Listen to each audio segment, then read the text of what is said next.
The New Day beat The Bar and The Miz. And, oh, these names. I read that out loud. The Bar and The Miz. You know, I miss the days of Axe and Smash, Hawk and Animal, you know, Legion of Doom, Natural Disasters, Nasty Boy. Like, those are cool names. Now we have The New Day, The Bar, The Miz. No wonder nobody really comes off as cool on this show anymore. But I will say, as much as I despise all this pancake nonsense with I love pancakes. I do. Pancakes over waffles all day, all night. Don't even try to argue with me because you're wrong. As much as I love pancakes, it's easy to forget how good New Day really is in the ring because they do all this other nonsense with the cereal and the pancakes and all that kind of crap.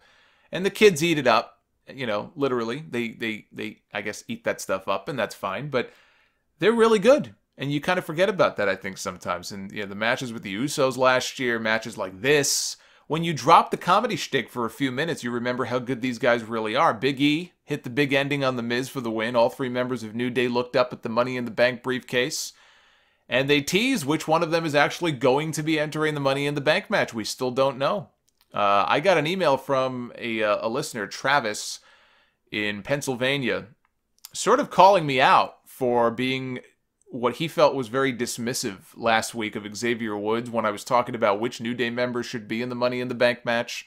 I said Big E or Kofi, and you know, he pointed out that Woods sort of gets lost in the conversation and how he thinks Woods is better than either one of those guys on the microphone, and he's, you know, right in there with them as far as in-ring work, and he thinks that all of that can translate for Xavier into a very successful singles run. And he's right. I was being very dismissive of Xavier Woods. And he could very well end up being in that Money in the Bank match because I think most people probably assume it's going to be Big E. Or if it's not Big E, it's going to be Kofi. So maybe they'll swerve us. The thing with me, though, is I just don't see Woods, as good as he is, I don't see Woods ever being pushed at the level of WWE champion. I don't see him as being WWE champion. And I don't see them ever pushing him at the level of being WWE champion. Him having the briefcase, if he was to actually win it, would be a complete waste in that regard.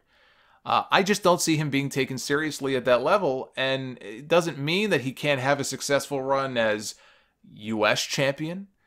I think he absolutely could. But as far as WWE champion, I don't see it. Now, Kofi, though, you know, Woods himself has said in interviews recently, it's his personal goal to one day see Kofi Kingston, you know, wearing the WWE title. And Big E has said the same thing. They think he deserves it. And it could be a great story to tell. You know, Kofi has been in the company for so long, and he's been taken for granted. And now finally he's getting a shot at the big championship. It could be a fun story to tell. But I look at the talent on that SmackDown roster right now, and I don't see room for Kofi on top as WWE champion. I mean, again, I just don't see it. He could win the briefcase and he could tease a cash-in for the next 6 or 9 months. Maybe they even do a gimmick where any member of New Day can cash in at any given moment. So people have asked me, do you think if New Day wins the Money in the Bank match and they win the championship, one of them, you know, wins the title, that they could do the Freebird rule where all three of them could defend the WWE title? The answer is no. I don't think they will. I don't think they should. I don't want to see that. But they could do the Freebird rule with the briefcase. So you have one member of New Day one week come out and kind of threaten to cash in, and then either it fails, or not that it fails, but like they don't cash in, and then maybe a couple of weeks later, a different member of New Day tries to cash in. Like, so you could do the Freebird thing with the briefcase. I wouldn't do it with the world title. But my point is, you look at the SmackDown roster the way it is right now, with all the top talent they have on there right now, and you've got, you know, the Bryan Miz story, which I guess, you know, it doesn't need the championship, but I think it would mean more to have Miz be the one that, you know, Bryan ultimately beats to win the title back if he stays and if he does get the championship back. But with all the names they have on their roster, I don't see room for New Day in the WWE title picture.